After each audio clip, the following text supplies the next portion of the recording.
என்றும் நேசமணி சமையலில் இன்றைக்கி நம்ம பார்க்க போகிற ரெசிபி குட்டீஸ்களுக்கு ரொம்ப ரொம்ப பிடித்தமான மேகி தாங்க பண்ணியிருக்கிறோம். குட்டீஸ்களுக்கு மட்டும் இல்லைங்க, எனக்கும் ரொம்ப பிடிக்கும் இந்த மேகி. உங்களுக்கு எத்தனை பேருக்கு இந்த மேகி ரொம்ப பிடிக்குன்னு கமெண்ட்டில் சொல்லுங்கள். இன்றைக்கி பிறந்தநாள் மட்டும் திருமண நாள் கொண்டாடுற எல்லோருக்குமே என்னுடைய வாழ்த்துக்கள். இப்போ வாங்க நம்ம மேகி எப்படி பண்ணலான்னு பார்த்துடலாம்.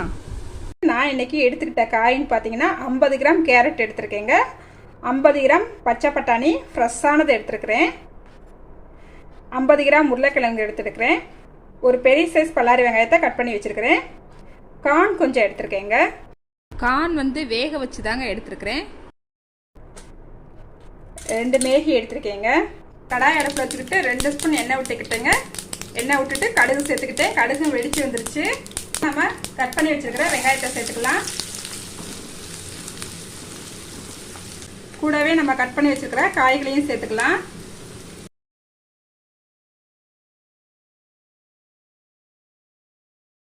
காயை ஒரு 5 நிமிஷம் மூடி வச்சு வேக விட்டுடலாங்க. அடுப்பு சிம்மில் தான் வச்சுருக்கிறேன். பாருங்க, நம்ம மூடி வச்சு ஒரு 5லேருந்து 7 நிமிஷம் ஆயிடுச்சுங்க. நல்லா காய் சூப்பராக வெந்து வந்துருச்சு. 3/4 வேக்காடு தான் எப்பயுமே வேக விடணும். இந்த காய்க்கு தேவையான அளவு உப்பு சேர்த்துக்கலாங்க. நம்ம காய் வேக வைக்கும் போதே உப்பு சேர்த்தோம்னா கொஞ்சம் கேரட்டெல்லாம் கலர் மாறிக்கிடும். அதனால தான் காய் கொஞ்சம் வெந்த பிறகு நம்ம உப்பு சேர்த்துக்கிறோங்க. பாருங்கள், இப்போ நம்ம மசாலா பொடி சேர்த்துக்கலாங்க. 1 ஸ்பூன் ஆச்சி சிக்கன் 65 பொடி எடுத்துருக்கிறேன். இந்த பொடி தான் அது. 1 ஸ்பூன் மல்லிப்பொடி, 1/2 ஸ்பூன் சீரகப்பொடி, 1/4 ஸ்பூன் மஞ்சத்தூள். இப்போ இதெல்லாம் சேர்த்துக்கலாங்க. மேகி மசாலா இப்பயே சேர்க்க வேண்டாங்க. நம்ம தண்ணி கொதிச்சு வரும்போது சேர்த்தா தான் நல்லா டேஸ்ட்டாகவும் இருக்கும், நல்லா வாசமாகவும் இருக்கும். மசாலா சேர்த்து 1 நிமிஷம் நல்லா வதக்கிக்கிட்டாச்சு. இப்போ தண்ணி சேர்த்துக்கலாங்க. இந்த சின்ன செம்புக்கு 2 செம்பு தண்ணி சேர்க்குறேங்க. இந்த செம்போட அளவுன்னு பார்த்தீங்கன்னா 600 ml இருக்குங்க. நாங்கள் எப்பயுமே மேகி கிண்டினோம்னா இதில் தான் மெஷர்மெண்ட் தண்ணி சேர்த்துக்கிறது கரெக்டாக இருக்கும். நல்லா கலந்து விட்டுக்கலாம். தண்ணி நல்லா கொதிக்கட்டும். அதுக்கப்புறம் நம்ம மேகி பொடி சேர்த்துக்கலாம். நம்மளுக்கு கொதிக்க ஆரம்பிச்சிருச்சுங்க. இந்த நேரத்தில் மேகி பொடியை சேர்த்துக்கலாம். 2 போடுறதுனால 2 பாக்கெட்டுங்க.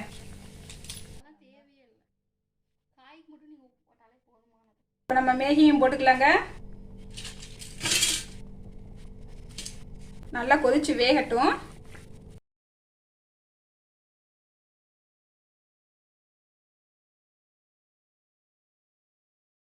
பாருங்க, நம்மளுக்கு மேகி நல்லா வெந்துருச்சு. இந்த அளவுக்கு வெந்தா போதுங்க. அதே போல இங்கே பாருங்க, கொஞ்சம் ஜூஸியாக இருக்கணும்னு சொல்லுவா என் பொண்ணு. கொஞ்சம் தண்ணி இருந்தால் தான் எனக்கு சாப்பிட பிடிக்கும் அப்படின்வா. அதனால கொஞ்சம் நான் தண்ணி வச்சிருக்கிறேன். உங்களுக்கு வேணும்னா நீங்கள் தண்ணியாக வச்சுக்கலாம், இல்லை லைட்டாக உங்களுக்கு தண்ணி வற்றி உங்களுக்கு சாப்பிட்றதுனால நீங்கள் எப்படி சாப்பிட்ற உங்களுக்கு இஷ்டமோ அந்தபடி சாப்பிட்டுக்குங்க. மல்லிச்செடி மேலே தூவி விட்டுக்கலாங்க. அடுப்பு ஆஃப் பண்ணிடலாம். பாருங்கள், இது போல் மேகி நீங்களும் உங்கள் வீட்டில் செஞ்சு பாருங்கள். ரொம்ப ரொம்ப டேஸ்ட்டாக இருக்குங்க சாப்பிட்றதுக்கு. நான் சாப்பிட்டு பார்க்குறேன் எப்படி இருக்குன்ட்டு. காய் கொஞ்சம் எடுத்துக்கலாம்.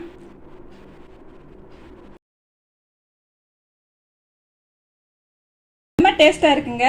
நம்ம சேர்த்த காரம், மசாலாவோட அளவுகள் எல்லாமே சேர்ந்து இந்த மேகி சாப்பிட்றதுக்கு ரொம்ப ரொம்ப டேஸ்ட்டாக இருக்குங்க.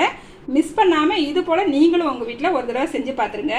செஞ்சு பார்த்துட்டு எப்படி வந்துச்சுன்னு கமெண்ட்டில் சொல்லுங்கள். லைக் பண்ணுங்கள், ஷேர் பண்ணுங்கள். மறக்காமல் வீடியோ பார்க்குற எல்லோருமே என்னோடய சேனலை சப்ஸ்கிரைப் பண்ணிக்கோங்க.